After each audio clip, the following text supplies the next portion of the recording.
अस्सलाम वालेकुम जिम्मेदार भाइयों आज आप देख सकते हैं हम गंदम के प्लाट पे खड़े हैं। गंदम पे अब देखिए सवाल आ रहा है कि कौन सी स्प्रे करें। देखें, अगर आप अब तेले का मसला तो आना ही आना है। अगर साथ आप माइक्रो न्यूट्रिएंट का स्प्रे करते हैं, पोटाश के साथ पोटाश का स्प्रे भी करें और माइक्रो न्यूट्रिएंट का भी। माइक्रो न्यूट्रिएंट में कौन कौन से हैं? आयरन है, बोरान है, आपका कॉपर आ जाता है, ये आप करें।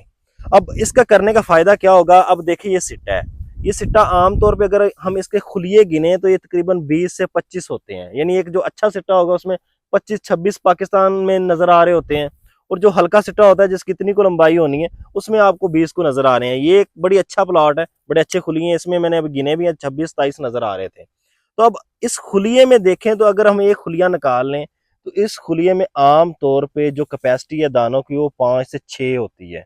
लेकिन अगर आप स्प्रे नहीं करते तो उसमें क्या होता है कि ये आपको आमतौर पे 3 दाने नजर आते हैं इसमें। 2 साइडों पे बड़े दाने नजर आते हैं, एक दरमियान में बारीक दाना नजर आता है।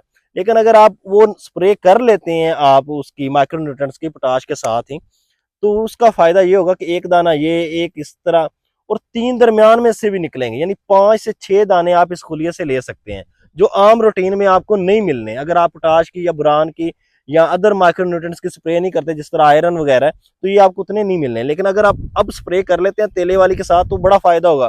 खर्चा कोई ज्यादा नहीं है, सिर्फ 1-2 हज़ार का खर्चा होता है, लेकिन इसका फायदा बहुत ज्यादा हो जाता है।